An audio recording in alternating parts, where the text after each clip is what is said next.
O dia que Jó nasceu foi tirado do calendário. Dia 30 de fevereiro. De 4 em 4 anos temos o ano bissexto e fevereiro tem 29 dias, mas 30 dias não tem. Pois para acertar o calendário gregoriano, a qual nos rege, foi tirado este dia para acerto. Temos que saber que o livro de Jó foi escrito antes até mesmo dos 5 primeiros livros da Bíblia, o Pentateuco, pois Moisés o escreveu quando estava entre os midianitas. Diz assim, em Jó: depois disso, Jó abriu a boca e amaldiçoou o dia do seu nascimento, dizendo: pereça o dia do meu nascimento e a noite em que se disse: nasceu um menino. Transforme-se aquele dia em trevas e Deus lá do alto não se importe com ele, não resplandeça a luz sobre ele. Chame-no de volta às trevas e a mais densa escuridão, coloque uma nuvem sobre ele e o negrume aterrorize a sua luz. Apoderem-se daquela noite densas trevas, não seja ela incluída entre os dias do ano, nem faça parte de nenhum dos meses. Para que houvesse o cumprimento do desejo de Jó, olha o que Deus fez. Josué 10, 13. E o sol se deteve, a lua parou. O sol, pois, se deteve no meio do céu e não se apressou a pôr-se, quase um dia inteiro. E não houve dia semelhante a esse, nem antes e nem depois dele. Você acreditaria se alguém dissesse que a Terra ficou parada em seu movimento de rotação por quase 12 horas? Parece inacreditável, não é mesmo? Um fenômeno destes colocaria todo o sistema solar em caos, pois com a suspensão da rotação terrestre, todo o equilíbrio gravitacional dos demais planetas seria afetado. Pois bem, por mais incrível que possa parecer, este fenômeno astronômico sem precedentes já ocorreu. De acordo com o que se diz o texto bíblico, não foi só o Sol que parou, mas sim todo o universo. A explicação está na crença antiga de que a Terra era o centro do sistema solar, ou seja, geocentrismo. Por isso o texto menciona a parada do Sol e da Lua. Após o surgimento do heliocentrismo, o Sol como centro do sistema planetário, estudiosos concluíram que este evento não poderia ter ocorrido e que tal registro bíblico seria uma lenda. Milhares de anos se passaram até que o cientista pudesse desvendar mais este mistério.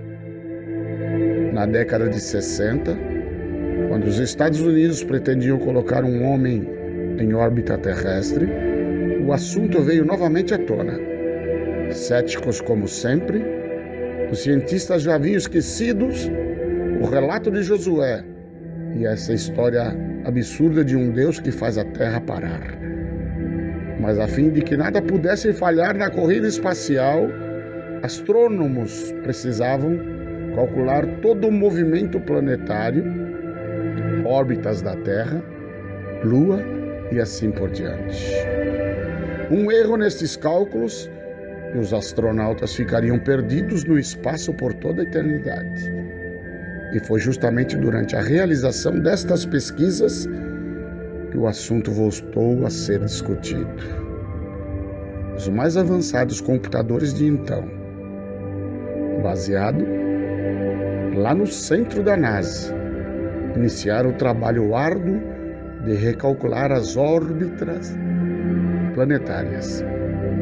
Entretanto, algo que nenhum cientista esperava aconteceu.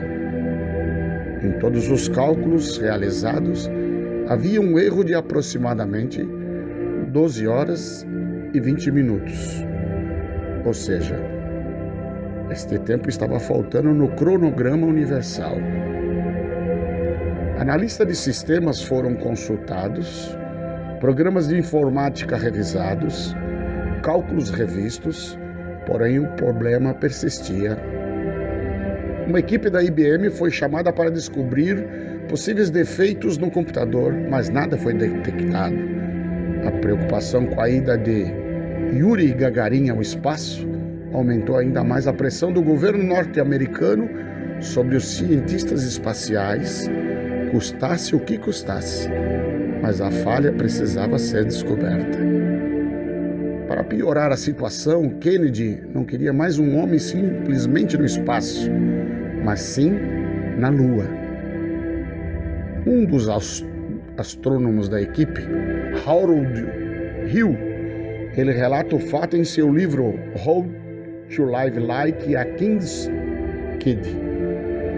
Lembrou-se de que na sua infância havia ouvido contar uma história desta na escola bíblica de uma igreja que frequentava com a sua avó.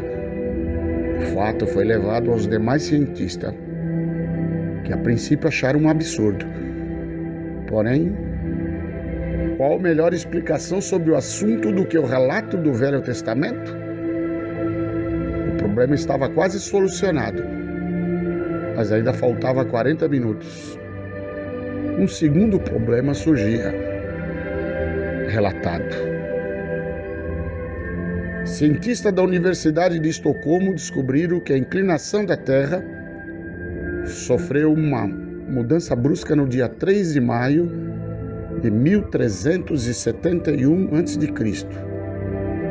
Mesmo recusando-se a aceitar a explicação bíblica, não houve outra solução a não ser continuar as pesquisas sobre os relatos históricos que pudessem comprovar a ausência deste tempo na história do universo.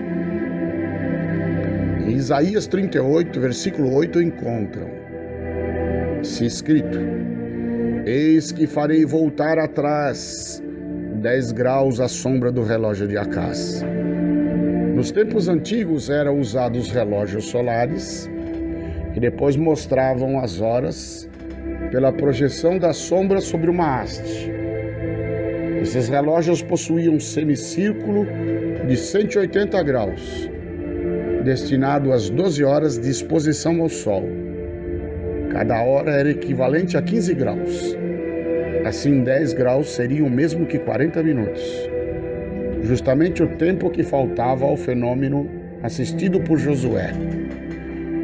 Por completar as 12 horas que milhares de anos depois, os computadores da NASA descobriram estarem faltando.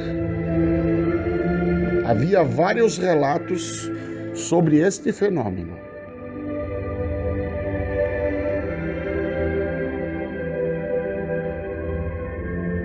E o sol se deteve, e a lua parou, até que o povo se vingou de seus inimigos. Isto não está escrito no livro? O sol se deteve no meio do céu e não se apressou a pôr-se quase um dia inteiro. Josué 10, verso 13. O sol e a lua pararam nas suas moradas, andaram à luz das tuas flechas, ao resplendor do relâmpago da tua lança. Abacuque 3, versículo 11. O que fala ao sol, e ele não nasce, e sela as estrelas. Jó 9, verso 7.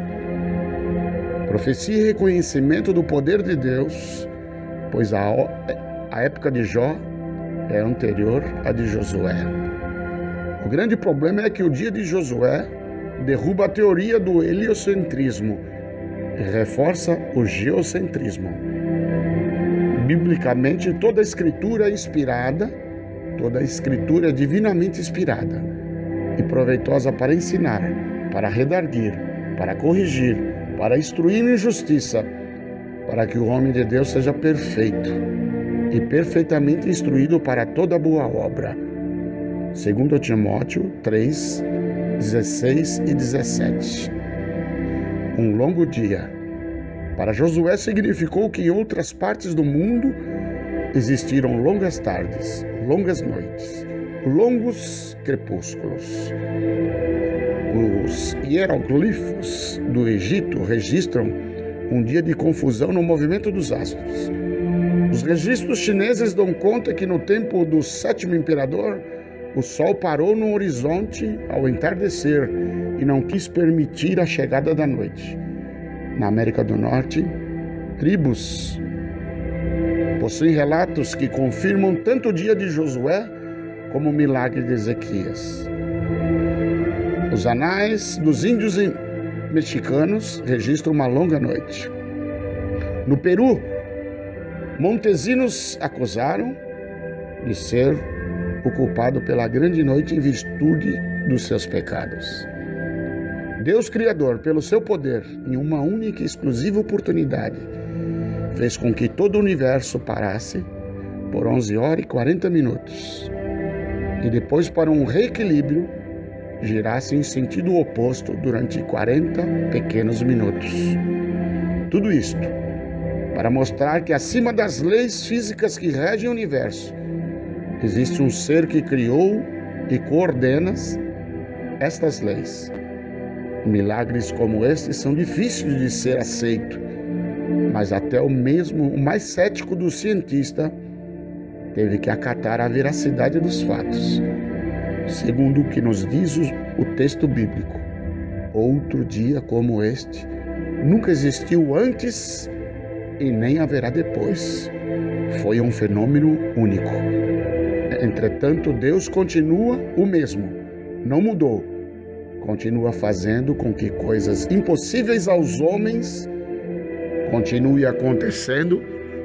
Afinal, Ele é o Senhor das causas impossíveis.